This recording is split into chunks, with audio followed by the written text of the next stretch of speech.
Hey friends, it's Anna and welcome to another cozy fall bullet journal setup. We are embracing all the bookish, fairy tale, autumnal vibes for this theme, and I honestly love how beautiful and whimsical it turned out. We're also going to create some special spreads I'm really excited about, so grab some tea or coffee, get cozy, and let's start journaling. I'm starting off with my cover page on the right side here and using this dark pink, maybe magenta pen from Tombow to write out November. This month's theme will have a very old-fashioned antique vibe, so I figured a fancier calligraphy font with some flourishes would be perfect. I'm using the fine tip side of the pen to write out the base letters and then going over the downstrokes to make them thicker, as if I had actually written this in a calligraphy style with a brush pen. The brush tip side of this Tombow pen was a little too big for me to get a font this small, so I'm just creating that look with this kind of faux calligraphy. My theme for November is books, and in an effort to keep it feeling very autumnal, I'm also going to add some accents of fall leaves, which is what I'm drawing first. The leaf designs are very simple. We have some long stems with several smaller leaves, a spiky edged leaf that could maybe be an oak, and then some smooth edged leaves as well. These are going to be sprouting out of the top of a stack of books. I specifically wanted old-fashioned, vintage-looking books for this theme. I was envisioning old, leather-bound fairy tales, and I wanted them to have a sort of magic about them too. So you'll see at the end I'll add some stars and sparkles floating around. Those always make a drawing feel more magical to me. This top book is open with the leaves sprouting out of its pages, and then the bottom books in the stack will have some designs on these spines and covers.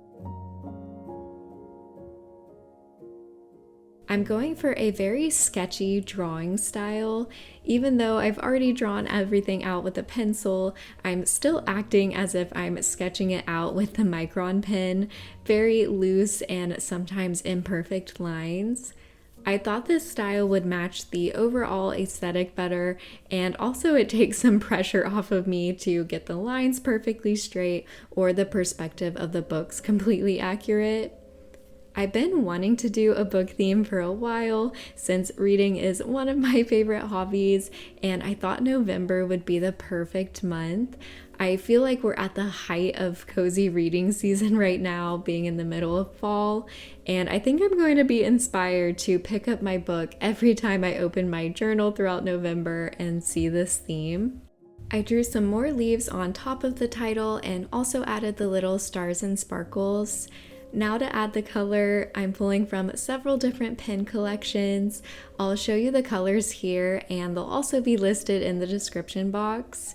If you're interested, links to all the products I'm using in this setup will be listed in the description box as well. We're using a few zebra mild liners, some Tombow pens, and some Ohuhu brush pens.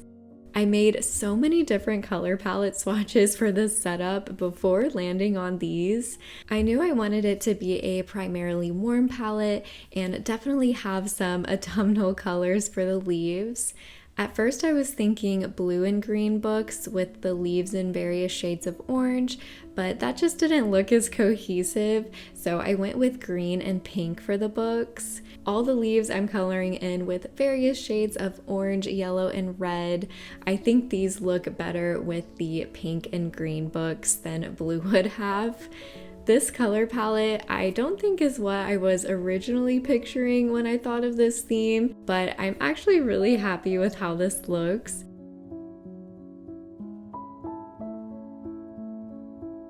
I'm going back over the outer edges of the books, and then we're going to finish off this cover page with some washi tape in a little bit. But first, moving over to the left side where I'm putting my calendar and habit trackers. I'm using my alphabet stamp set for the titles on this page and coloring the stamps with that magenta Tombow pen instead of using my ink pad. This actually worked pretty well, and I think it looks better to have all the titles be that same color. I also thought it'd be cute to label the calendar Chapter 11 instead of November, in keeping with the book theme. I'm not sure if I should clean these stamps now to wash off the marker. Honestly, I don't ever clean them at all. I don't know if I'm supposed to. If you use a lot of stamps, please let me know if they require any maintenance in order for them to last as long as possible.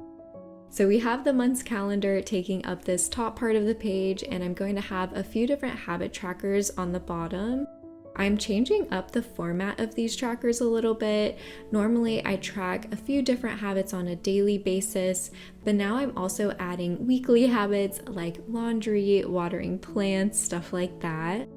I normally do all these on the weekend, and I would just write them in my weekly to-do list every single week. But instead of just writing these same tasks over and over on every weekly, I thought I would try having them listed here instead.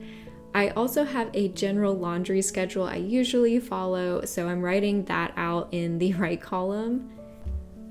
Below the weekly tasks are my normal habit trackers for everyday things. I had room for 3 different habits. I'm going ahead and titling water and skincare because I know I want to track those, and I don't know what my brain was doing when I tried to spell skincare the first time, but it was not correct, so we had to use some whiteout to fix that. But at the time of making this setup, I wasn't sure which other habit I wanted to prioritize in November, so that's blank for now. Below each habit title is a mini calendar for the month, and each day I complete that habit, I'll use this light pink color to highlight that date. I also made a mistake when drawing the calendar boxes, so I'm using a white gel pen to fix that. As you can see, having a white gel pen and whiteout handy is very important for me while journaling because I always have at least a few mistakes in each setup.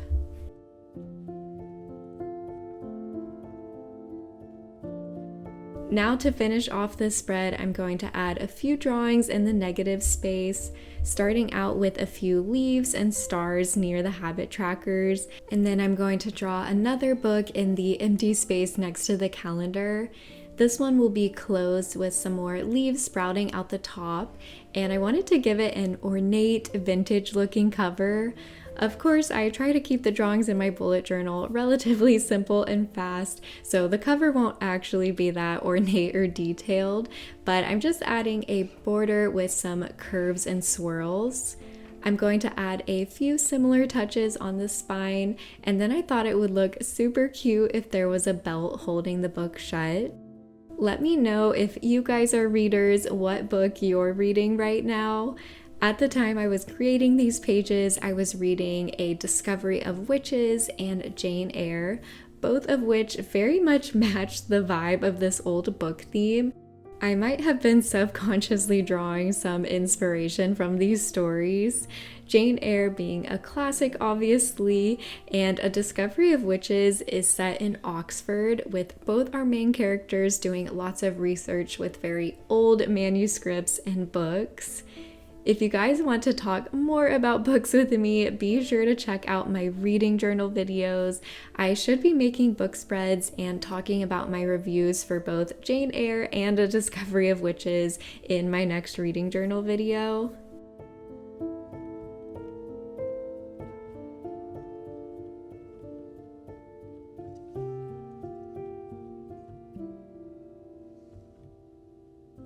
I'm coloring in the drawings, and then to finish off that first cover page, I'm going to add a few strips of washi tape. I really like the spatial arrangement with the title and stack of books, but I thought the corners looked a little bare. We're going with a few neutral colored tapes. I pulled these from a few different washi tape sets, and I'll link all those in the description. And that will complete our cover pages. I'm already so happy with how this theme is turning out. Flipping the page, these next two spreads will really be the bread and butter of my planning for the month.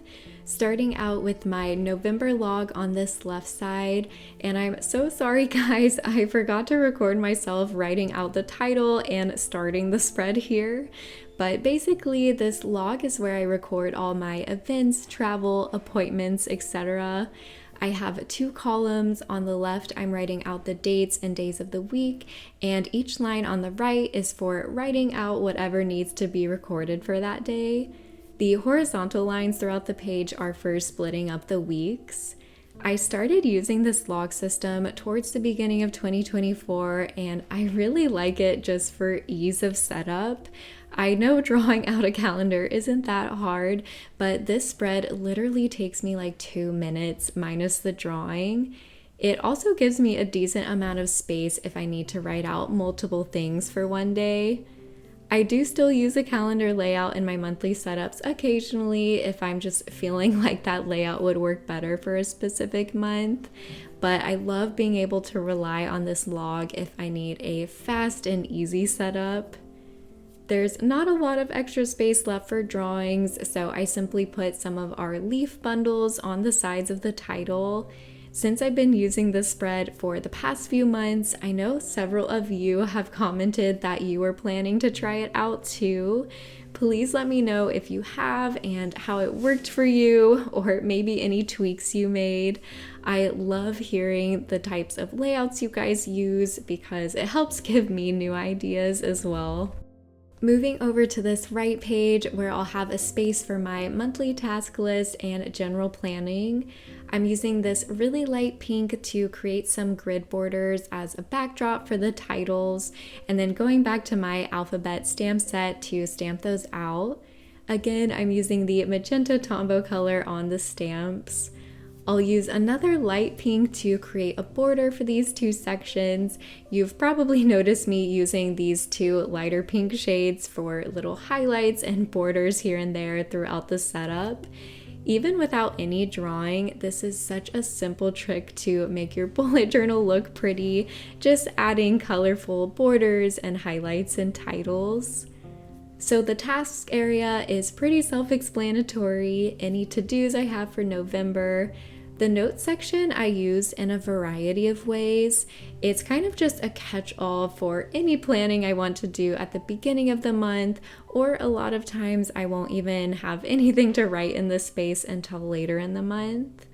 I am trying to do a better job of using my journal as I need it instead of trying to create spreads that I think I might need, if that makes sense.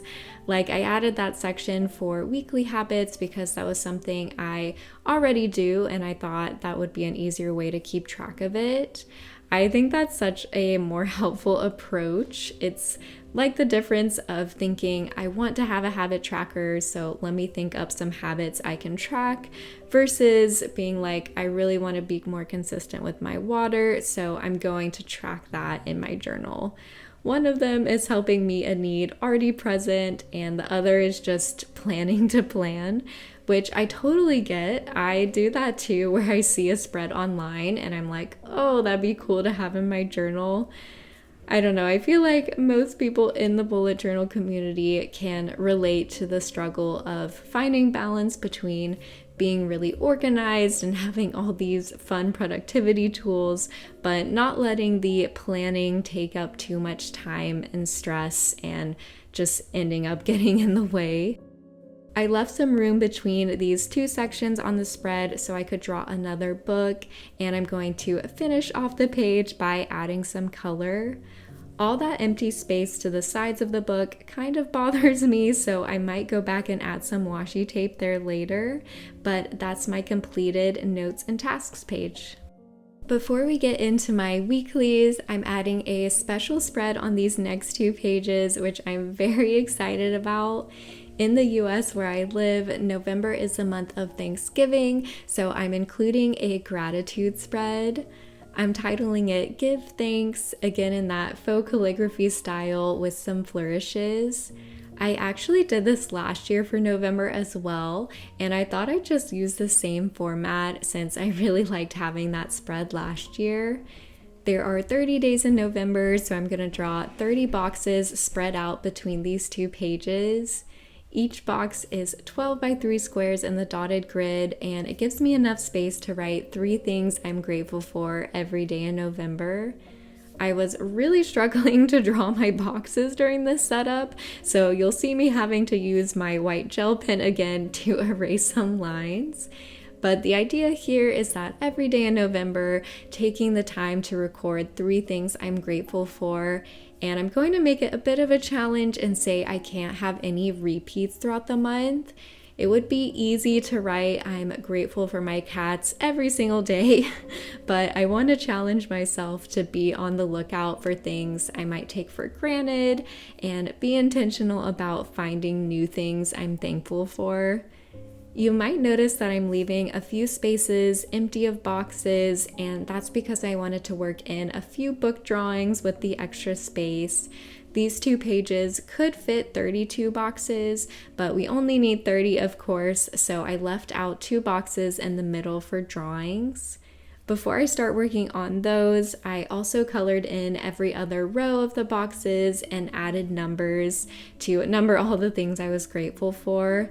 I kind of wish I would have kept going up on the numbers instead of repeating 1, 2, 3 in each box, because I will eventually get up to having 90 things on this gratitude list, which I think is pretty cool. This first book drawing will be an open book, but standing up so we can see the spine and covers. The cover design I'm making is loosely inspired by this beautiful edition I have of The Adventures of Huckleberry Finn. It's a Franklin Library edition. This book is so incredibly gorgeous, and of course my drawing in the journal is an extremely simplified version. I was definitely inspired by some of the fancy book editions I have in my own library for these drawings. Like the Anna Karenina copy I have has these swirls, which I kind of used in the book on my trackers page.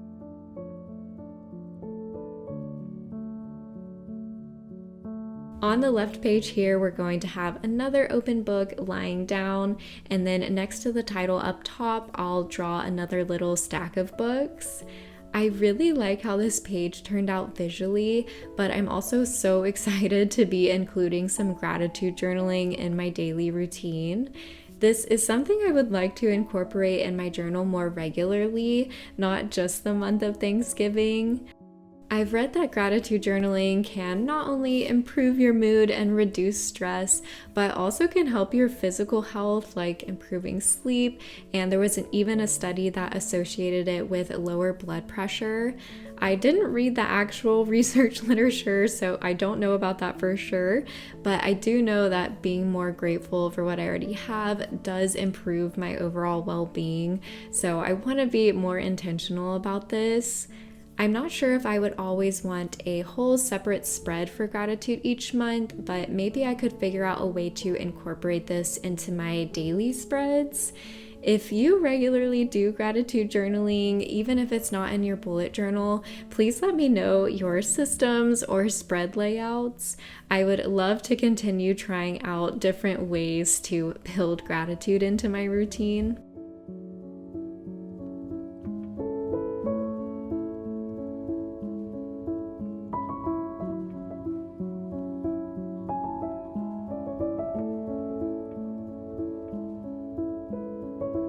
I'm finishing up the coloring to complete our Give Thanks spread, and now flipping the page to our last spread for this setup. These next 2 pages will be my first weekly for November. I'm sticking with the same layout I've been using for a while now, but with one small addition. I'm starting out by writing a title, and below that I'll make a mini November calendar in the top left corner. The way I've been formatting my weeklies in recent months is just having 2 pages of open space to create daily logs as I go throughout the week. So each morning is when I create the header for that day. I use as much space as I need, and then the following day I start my new daily log right underneath where I left off. I'll put up a picture, so hopefully that makes more sense, but I've liked this system because I'm not confined to a pre-drawn out space for each day. The amount of room I need for each daily varies dramatically, and sometimes I don't even make a daily. It just depends on how detailed I need to get with my task list or how much journaling I'm doing. I went ahead and drew some leaves here next to the title, and now I'm drawing a border around most of these 2 pages. This is to enclose the space I'll use for my daily logs.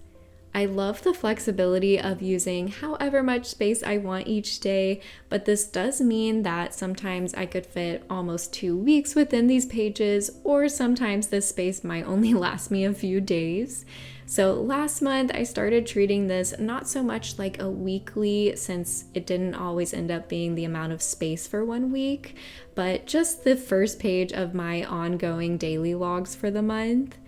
I went ahead and added my first daily header for Monday and also highlighted the first few days of this week in the mini calendar, which is what I use to keep track of which days are contained in these pages.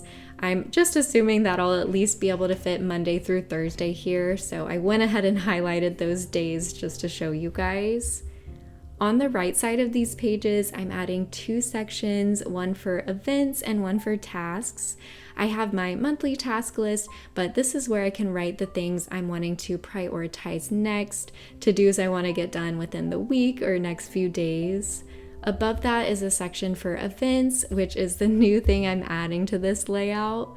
Since I create my dailies the day of, I don't have a place to write down any upcoming events, and I've really missed seeing that, so I'm going to try out having this events log. I don't know if this is the best format, but it's one I'm going to start off trying. Now we're going to finish off the spread with some more books. I'm drawing a little row of them in the bottom right of the daily section. This has definitely been my favorite weekly format that I've tried in my journal, and I think the event section will make it even better. My only concern is that there's not as much space left for the daily logs, so I might be going through these pages a little faster, but I'll keep you guys updated in my next plan with me. If this isn't working or if I need to adjust it, I'm sure you'll see me do that. And that brings us to the end of my November bullet journal setup. Let's do a final flip through. I love how cozy and whimsical these books feel. I hope you ended up enjoying this theme as much as I did. Be sure to subscribe if you want to follow along with all my end of year content. I have some great stuff planned for getting us ready for 2025. Thank you guys so much for watching, and have a beautiful November.